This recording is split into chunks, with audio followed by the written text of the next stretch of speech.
Much, Michael. Yeah. You've got a whole bunch of stuff you guys are spending your time on, so I appreciate you coming here, hanging out with us. And anyone who's got any questions, go tweet at Michael. He probably will not respond, but he'll at least read it. So see you guys tomorrow. Have a good one. Thank you.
Good morning, everyone. Welcome back to the Best Business Show. I'm super excited. Today we have a very special episode. Myself and Michael Saylor sitting down for a 2-hour in-person conversation. Michael and I recorded a podcast episode about a year ago, right after he announced that he was going to put a very material portion of his company's balance sheet into Bitcoin. And so maybe, Michael, we can start with kind of a 1-year update from when you actually decided to make that decision and how things have been going so far with MicroStrategy. Sure. Well, if you roll the clock back to July, we had $500 million of capital in our treasury. We were holding short-dated treasury securities and generating effectively like 20 basis points of yield on it. We'd seen a K-shaped recovery. Wall Street came back with a vengeance. Main Street was flat on its back. And it was clear there's monetary inflation. So we decided that we were going to lose a large portion of the $500 million in purchasing power if we didn't do something. My forecast then was probably like 25% inflation. And you could have got there just by looking at the S&P index. So I thought, $500 million minus 25%, like losing $125 million in 12 months is kind of like losing money at 2 to 3x the rate that the 2,000 people in the company were making money. So we either needed to give the money back to the shareholders or we needed to invest it in something. So the thought was, well, if we're a company, a Main Street company struggling against all the lockdowns with all the uncertainty, and we are doing it minus $500 million, it feels like a university giving up its endowment as it goes into a crisis, right? So decapitalizing the company, it was a way to give the $500 million to shareholders. They would have put it in the S&P 500 and they would have got 34% on it. If we had done that. But we would have, in essence, left ourselves defenseless without any capital. So that was one strategy. The second was invest it all. I would have bought $500 million worth of Bitcoin if I was a private company. I just would have walked out, bought all $500 million. I would have done it at whatever, $10,000 a coin. But as a public company, you got to think about your outside shareholders. And you can't, it's not like there's 10. You can't just go to the 10 of them, ask them what they want to do and get their buy-in. When you're public, you've got a shifting set of outside shareholders that are changing every minute of the day when the stock market is open. So the way that you actually handle this is a bit more sophisticated. What we did is we transparently we telegraphed that we were looking at this. Our first press release was an announcement that we were going to buy back $250 million worth of our stock over the course of 12 months. And we were going to invest $250 million of our capital in hard assets. And we said, we're looking at everything under the sun, and Bitcoin was one of the things. So my first love of the Bitcoin community was, the way that I knew I liked all the Bitcoiners was one day later, some cyber hornet, some Bitcoiner goes, MicroStrategy is considering buying Bitcoin with $250 million. Now, as Bitcoin merged in there with gold, silver, commodities, equity, property, real estate, anything you could have imagined. But the Bitcoin community immediately picked up on that. I don't know how they do that, right? They must be scanning for this. Nobody else picked up on it. The stock was trading $120 a share. A week goes by. Literally, you announce you're going to spend $250 million and buy your stock back. You think it would move? Nope. Crickets. But the market had a week of notice. And then a week later, we stepped it up into the next gear, which is, okay, we're going to buy $250 million worth of Bitcoin. We made the decision. We're not splitting it across 6 assets, right? And it's a good thing we did, right? Because Bitcoin's up 332% in 12 months. Gold is down 7%. If we'd split it 50-50, 125 million of gold, 125 million of Bitcoin, right, it would have cost us billions. If we'd gone all gold, it would have cost us many, many, many billions. We'll come back to that in a second. So we had to do something, but the question is what? So we just picked Bitcoin. We made the decision, but we thought, this is going to be jarring for some people. Stock is around 122 at the time, right? To put this in perspective, the company's $500 million revenue generator, generating cash flow, and we have more than $500 million in cash and about 10 million shares. So the company's trading at 1 times revenue plus cash. Mm-hmm. We give back all the cash, the company trades at 1 times revenue, the stock goes to $60 a share, right? So we're like 122, no one's really paying attention, but we said, well, maybe people think this is offensive, they're not gonna like this, or it's too risky. How do you actually orange pill every one of your outside shareholders at the same time? Well, you can't.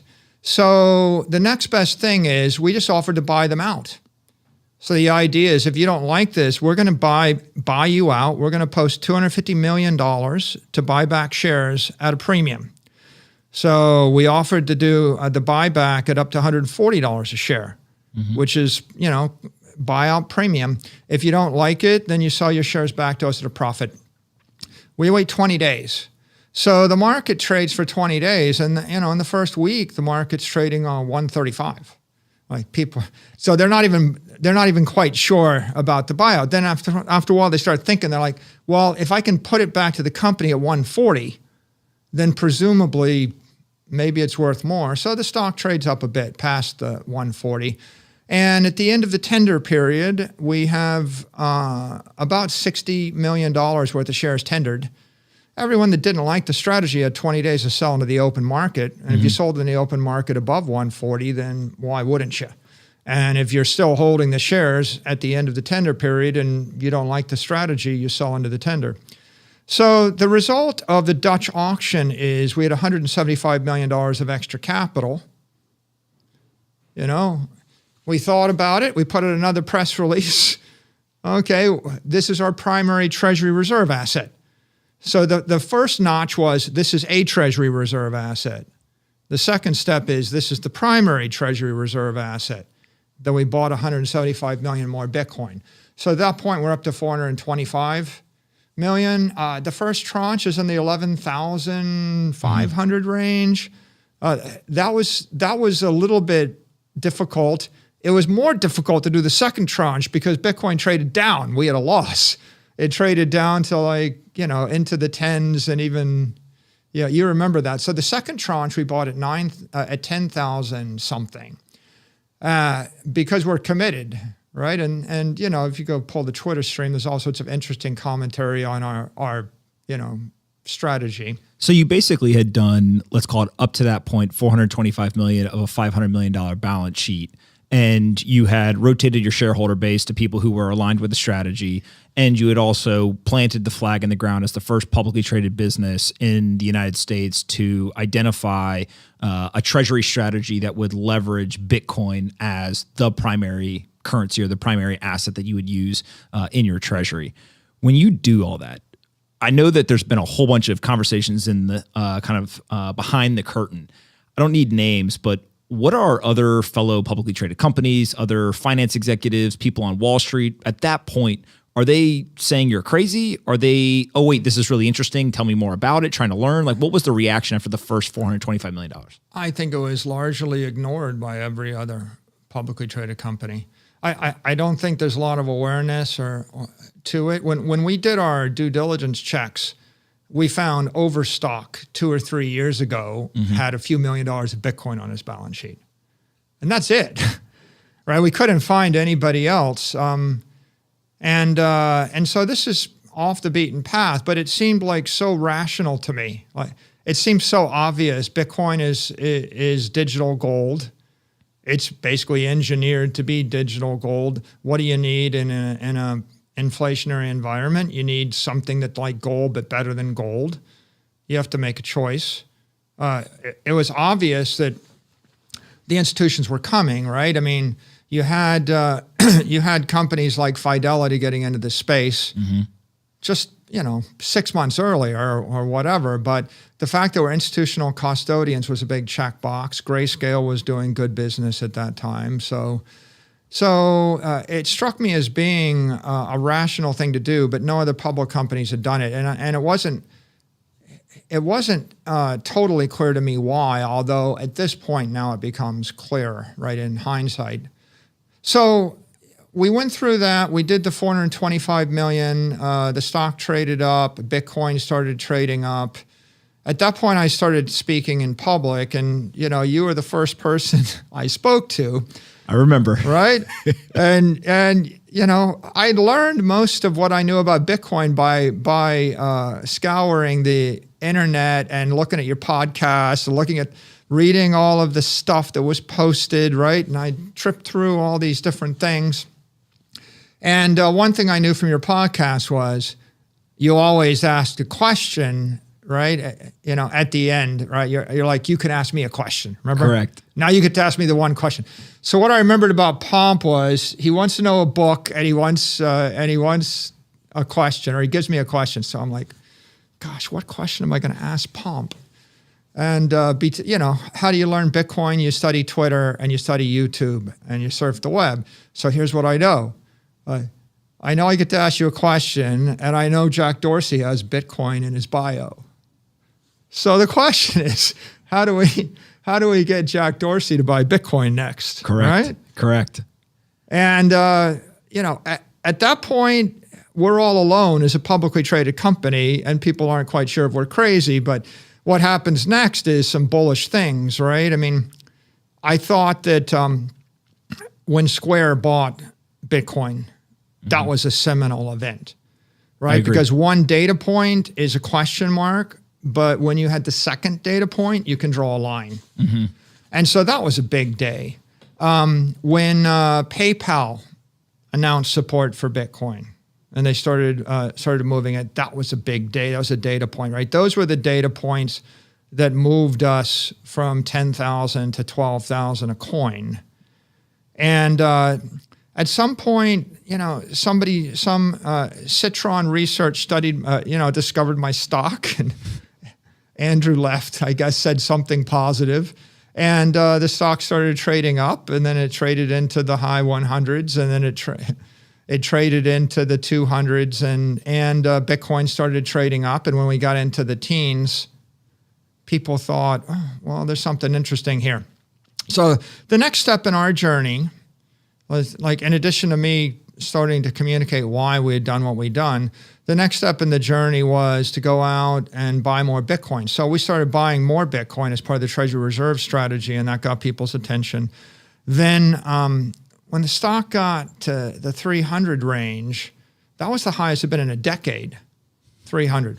So we started thinking, well, maybe we can raise more money. And so we went back to the convert market, and we had we were trying to raise $400 million in a convertible debt offering, but it was extremely popular and we were oversubscribed. So we upsized the deal to $650 million. So that was a screaming home run. We had proposed a 32 to 37% premium. We priced it at the 37.5% premium, the high end of the spread. We'd proposed like 1.25% to 0.75% interest. We priced at the low end of the interest rate. So we raised $650 million at 75 basis points with a strike price of $398.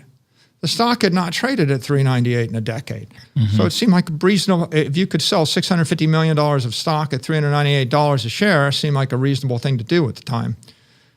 So then we took that and we bought Bitcoin with that. So that was, we started out with we're going to raise the money for general corporate purposes. And along the way, the discussion was, what are you going to do with it? And I said, well, I want to be able to buy Bitcoin with it. And they said, well, we should put that, into the disclosure. I said, yeah, we should disclose that. And then they said, well, are you sure you're going to buy it? And I said, yeah. So eventually it flipped and it became, we're doing it to buy the Bitcoin. So that became, in the history of first, right? We're the first public company to buy Bitcoin on the balance sheet. We're the first public company to declare it a treasury reserve asset. We became the first public company to do a Dutch auction, which is in essence like an equity issuance to buy Bitcoin, right? It's like I'm either buying my equity back or I'm or issuing the equity. So the first Dutch auction, where the proceeds eventually became Bitcoin. Then the first convertible bond to buy Bitcoin. And I think that all of those things rotated the shareholder base, right?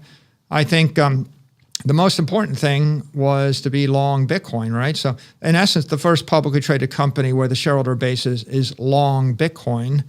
And it started out, my aspiration was, it'd be great if half of our enterprise value is based upon enterprise software and half is based upon the assets.